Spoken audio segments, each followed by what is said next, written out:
This past July, as many of you know, our family moved here to Marietta, to a house to be closer to Holy Trinity from Roswell. And of course, when you move to a new house, you also inherit with that house the lot that comes with it and the landscaping that's there. And we inherited a number of rose bushes on our lot. We've never had rose bushes before. We weren't sure exactly how to care for them offhand, but there's a neighbor just down the street. And she's pretty much a green thumb. She loves getting out every day into the yard. She loves going to all the nurseries and picking up things and bringing them back. And so she told us what we can do as it got closer to the fall and going into the fall for these roses. She said, make sure to get some bags of brown cow from Home Depot. Now, I didn't know what brown cow was, but she said it sounded pretty good. So I went and did that, but I've looked up since then to find out about brown cow. And I found out that brown cow is a kind of root beer float where you use chocolate ice cream instead of vanilla. And brown cow also is a kind of yogurt that's based from California. You can get brown cow yogurt. Brown cow also is a kind of mixed drink where you use Kahlua. It sounds like it'd be pretty good. This was not any of those brown cows.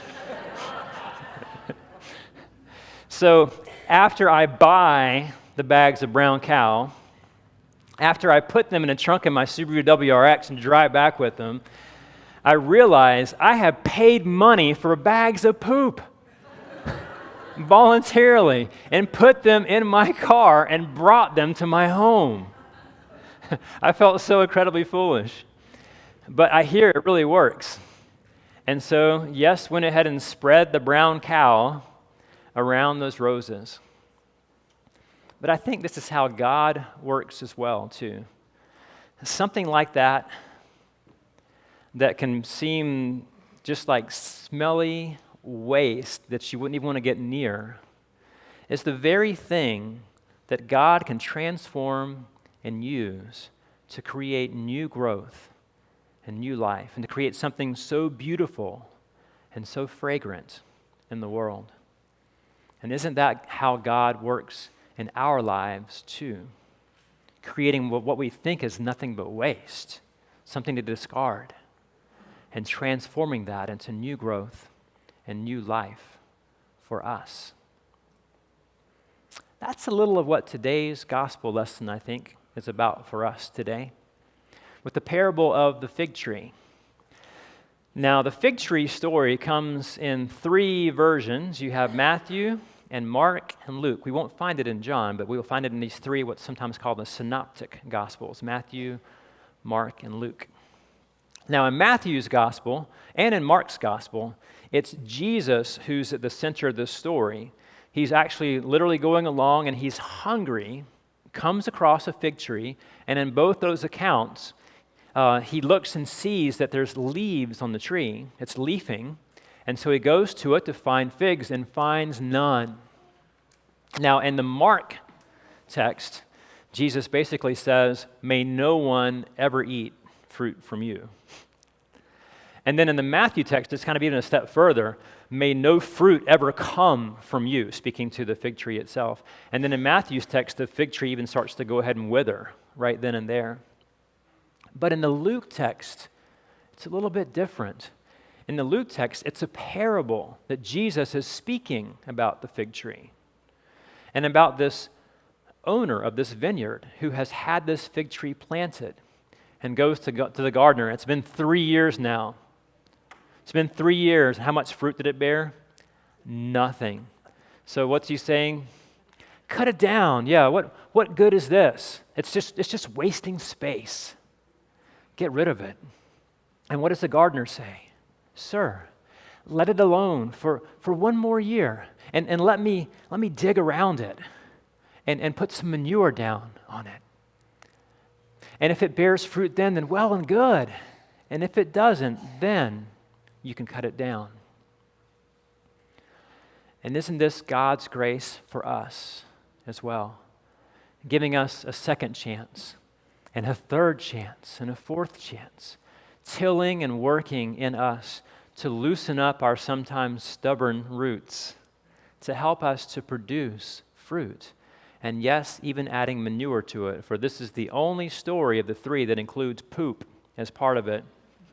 And that's where we get this holy fertilizer that God provides. Now, in this particular story, we don't hear how it turns out for the fig tree. But in our lives and in our salvation history of the church and in Scripture, we see time and time and time again where God has intervened to till and fertilize the soil of the people and produced new life. So we know that it works. We know that God's grace works. And there have been so many times in our nation's history, too, so many tragedies. You think of all the terrible tragedies and terrorist things and other things that have happened, 9/11, out from those ashes in the middle of what seems to be nothing but waste, nothing but desolation, nothing but something just to be discarded and wished it never happened and never won't even see again. And yet from those ashes, rising firefighters and police officers, from those ashes rising in the coming days, people driving and flying from thousands of miles away who felt inspired by the Spirit in a way they never had before, who weren't even part of a helping profession or anything else, but came to love and came to serve. Out of those ashes came new life. The same is true with the cross of Jesus. And I've said this before in a sermon, and I want to be able to say it again as well because it's so important. We sometimes forget and lose track of what that cross really has been about. I mean, literally at the time of Jesus.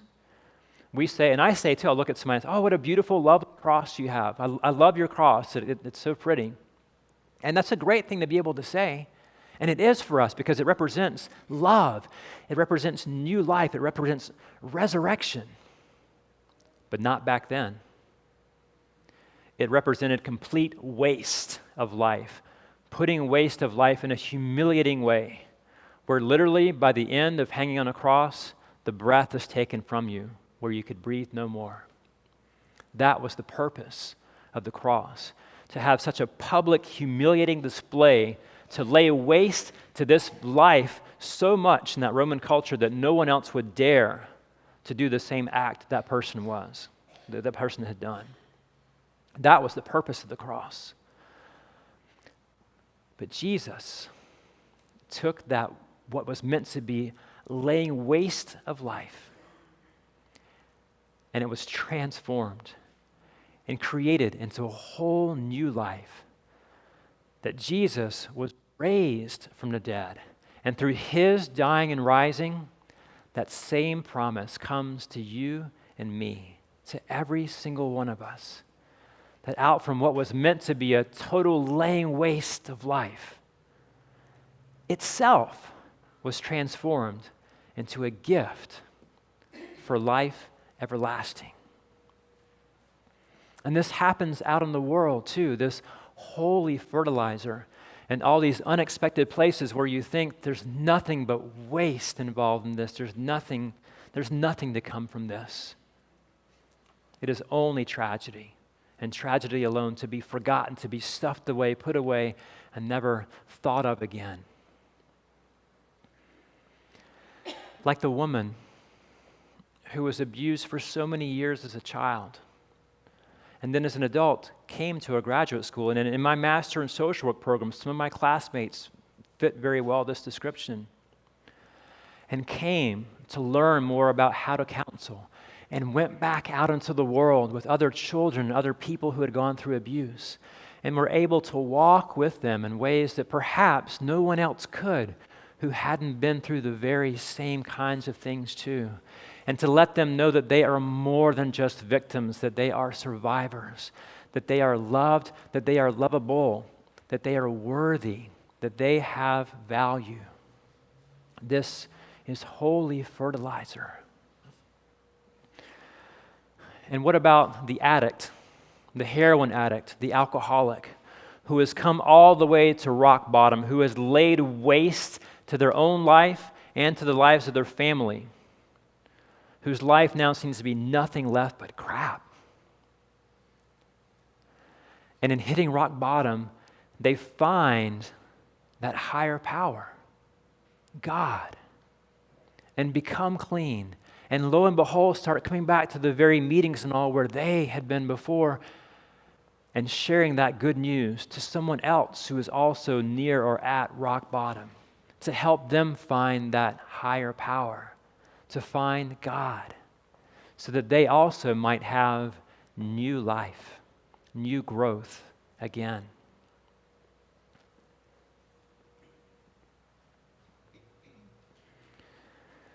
The long-term, hardcore inmate who's doing hard time because he did a hard crime, in for decades, but finds God behind the bars and keeps the Lord with him when he leaves and chooses voluntarily to come back in the same place where he was, to share that good news with others who see their own lives as nothing but waste, has nothing left them, and shares with them the good news that there is new life, that there is a Lord and Savior, that there is yet good news for them in the world. This is also the good news for us today.